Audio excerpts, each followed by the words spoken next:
Friends, तो आप लोग हम ये बता दें कि ये जो क्वेश्चन जो है आप लोग का एग्जाम में 5 मार्क्स देने वाला है। ठीक है, 5 मार्क्स जो ये क्वेश्चन आने वाला है आप लोग इसको अच्छी से रट के चले जाइएगा, है ना। अगर आप समझ नहीं पाए तो रटना तो पड़ेगा जी, ये क्वेश्चन रटना पड़ता है, तो आप लोग इसको अच्छे से रट लीजिएगा। समझा देते फिलहाल हम, अगर आप समझ जाएंगे तो अच्छा है, समझ के बना लीजिएगा एग्जाम में। यहाँ पे देखेंगे तो सबसे पहले आपको बोला जाएगा कि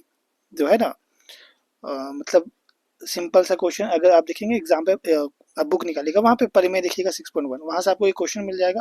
अब इस क्वेश्चन में आपको प्रूव करना पड़ता है कि जो भुजा का जो अनुपात है वो आपस में बराबर होता है। ठीक है, तो यहाँ पे जो भुजा है, देखिए यहाँ पे एडी जो है वो आपका ए के बराबर होना चाहिए, और ये जो आपका बीडी है वो आपका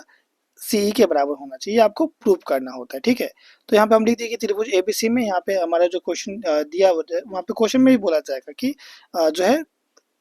ये आपका आपस में क्या है, पैरेलल है। ठीक है, तो यहाँ पे लिख दीजिएगा आप डी जो है पैरेलल है किसके, बीसी के पैरेलल है। अब यहाँ पे आपको ये प्रूव करना होता है ये बात। ठीक है, तो कैसे करेंगे जी, पहले सबसे पहले रचना करते हैं। यहाँ पे रचना क्या करना है हमको, यहाँ पे कंस्ट्रक्शन कर लेंगे, यहाँ पे एक ऐसा लाइन ड्रॉ कर लेंगे। ठीक है, यहाँ पे एक अभिलंब खींचेंगे, डी एम अभिलंब क्या खींचा हमने, ए ही खींचा। यहाँ पे लिख लिए डी एम अभिलंब क्या खींचा हमने, देखिए यहाँ पे डी एम अभिलंब ए ही नहीं लिखते, ये पूरा लिखते। ठीक है, ये ध्यान रखिएगा।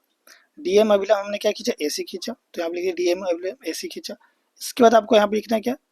ये वाला एक अभिलंब खींच लेते हैं, तो ई एन अभिलंब क्या खींचा, ए बी खींचा, ई एन अभिलंब ए बी खींचा। अब यहाँ पे क्या करना है जी, अब यहाँ पे एक और करना है काम। यहाँ पे हमने क्या करा, सी से डी को मिलाया, सी से डी को मिलाया, सी से डी को मिलाया, और क्या करना, हमने बी से ई को मिलाया, बी से ई को मिलाया, ये हमने लिख दिया। यहाँ पे जो काम हमने करा वो यहाँ पे लिख दिया। अब इसके बाद आपको करना क्या है, परिमाण, यहाँ से प्रूफ स्टार्ट करना है। सबसे पहले आपको करना है कि एरिया ऑफ त्रिभुज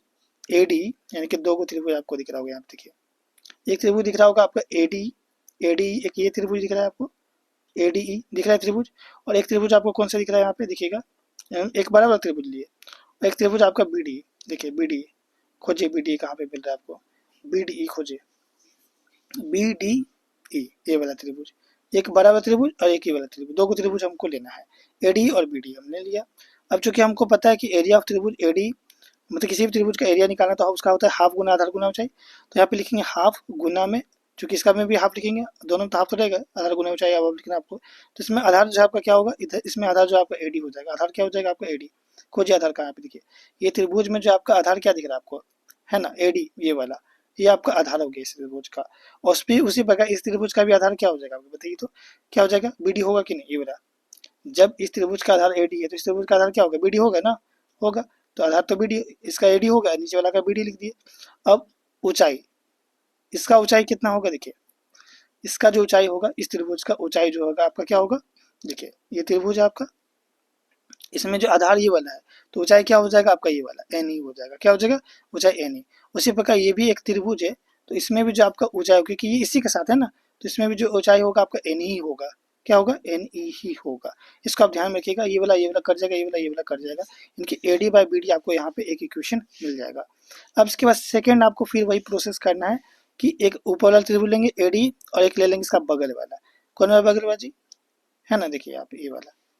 ठीक है, एक आपका ये वाला ई सी बी ले लेंगे, ये वाला, एक मिनट देखिए आपको दिखा रहा, क्यों काम नहीं कर रहे हो यार, हाँ देखिए, यहाँ पे आपको लेना है ये वाला, एक पहले हम ये लिए थे, अब ये वाला ले लेंगे। ठीक है, ये ले लेंगे ई डी सी हमारा, इसमें देखेंगे तो ये वाला आपका आधार है, इसमें भी आपका आधार ये वाला होगा, तो हाफ तो ऐसे लिखे, अब आधार जो आप यहाँ पे लिख दीजिए, आधार क्या लिख दीजिएगा यहाँ पे, कि इसका जो आधार हो जाएगा आपका, इसका आधार जो होगा ए ही हो जाएगा, इसका आधार सी ही हो जाएगा, दिखा दिखा ना जी आपको, ये वाला ए ही आधार है, इसका आधार सी ही है। उसी प्रकार इसमें जो ऊंचाई होगा, दोनों में ऊंचाई आपका सेम होगा, क्योंकि जिसे इस प्रकार इसमें ऊंचाई हुआ था है नहीं, उसी प्रकार इसमें इसका ऊंचाई क्या होगा, डीएम, और इसका भी ऊंचाई क्या होगा आपका, डीएम ही होगा, होगा ना। ठीक है, तो हम यहाँ पे डीएम डीएम लिख दिए, काट दीजिए डीएम डीएम, यहाँ पे हाफ हाफ काट दीजिए, यानी कि ए बाई सी आ गया, ए बाई सी आ गया, समझ में आया, इक्वेशन वन इक्वेशन टू कर दिए। अब यहाँ पे क्या करना है, ये आपको थोड़ा सा स्टेटमेंट को याद कर लेना है, इस स्टेटमेंट को याद कर लीजिएगा। अब यहाँ पे लिखिएगा एरिया ऑफ त्रिभुज B D equal to area of त्रिभुज सी डी, इक्वेशन ये वाला आपका थर्ड हो गया, वहाँ पे इक्वेशन वन था, ये टू था, और ये वाला आपका थर्ड था। अब तीनों समीकरण सामने हमें यह पता चल गया कि जो हमारा एडी है वो बी डी, ठीक है, AD by B D equal to A by A C होगा, ये प्रूफ हो गया, खत्म। ठीक है, इसको आप बस सिंपल है कि आप इसको याद कर लीजिए, जैसे एग्जाम में ये वाला क्वेश्चन आने वाला है। तो चलिए जल्दी में थोड़ी जहन से बात